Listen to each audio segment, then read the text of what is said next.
नमस्कार, one India Hindi पर आपका स्वागत है। मार्गरेट अल्वा एक बार फिर सुर्खियों में है, एक नई टेंशन के साथ। उनका आरोप है कि बीजेपी के निर्देश पर उनके फोन को टैप किया जा रहा है, यानी फोन टैपिंग का मसला एक बार फिर से खड़ा हो गया है। लेकिन इस बार एक गड़बड़ हो गई है। मार्गरेट अल्वा ने एमटीएनएल के जिस फोटो को पोस्ट किया है उस पर एमटीएनएल का भी जवाब आया है।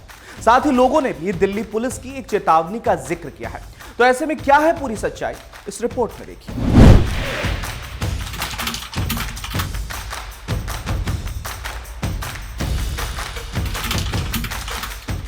सरकार पर लगते फोन टैपिंग के आरोपों का जिन्न एक बार फिर जाग गया है।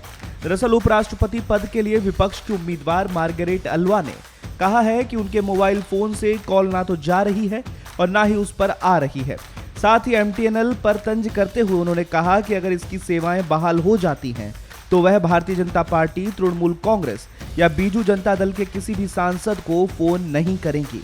अल्वा ने ट्विटर पर सरकारी दूरसंचार कंपनी महानगर टेलीफोन नगर लिमिटेड एमटीएनएल से कहा है कि उनके एमटीएनएल के अपने ग्राहकों को जानो केवाईसी को निलंबित कर दिया गया है और उनका सिम कार्ड 24 घंटों के लिए ब्लॉक रहेगा। अल्वा ने कहा है कि प्रिय बीएसएनएल, एमटीएनएल, आज बीजेपी के कुछ मित्रों से बात करने के बाद मैं किसी को कॉल नहीं कर पा रही हूँ और ना ही किसी का फोन आ पा रहा है। अगर आप सेवाएं बहाल कर देंगे तो मैं वादा करती हूँ कि आज रात बीजेपी, टीएमसी या बीजेटी के किसी भी सांसद को फोन नहीं करूंगी। इसके साथ ही उन्होंने एक और ट्वीट करते हुए लिखा है कि नए भारत में पार्टी लाइन के नेताओं के बीच यही बातचीत होती है। कोई हमेशा उन्हें देख व सुन रहा है। इस डर के मारे पार्टी नेता व सांसद कई फोन रखते हैं और बार बार नंबर बदलते हैं।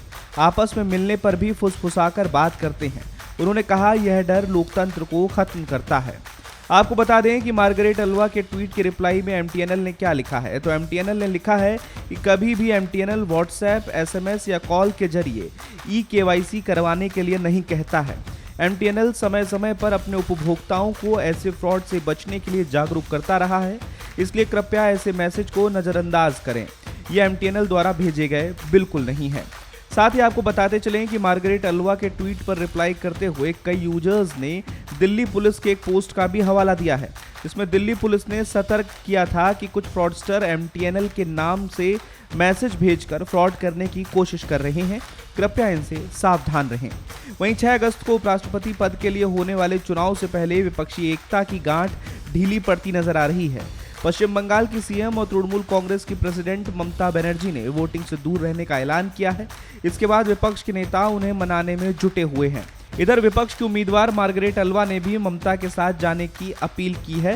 हालांकि अल्वा ने शब्दों में निराशा, अनुरोध के साथ थोड़ी तल्खी भी दिखी। अल्वा ने शुक्रवार को ममता से कहा कि मतदान से दूर रहने का टीएमसी का फैसला निराशाजनक है। आपको बता दें कि एनसीपी चीफ शरद पवार ने दिल्ली में रविवार को विपक्षी दलों की बैठक के बाद उनके नाम की घोषणा की थी। 80 साल की अल्वा मूल रूप से कर्नाटक के मंगलुरु की रहने वाली हैं।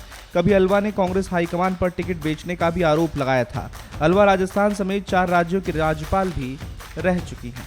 फिलहाल के लिए इस खबर में इतना ही। अपडेट्स के लिए बने रहिए वन इंडिया हिंदी के साथ।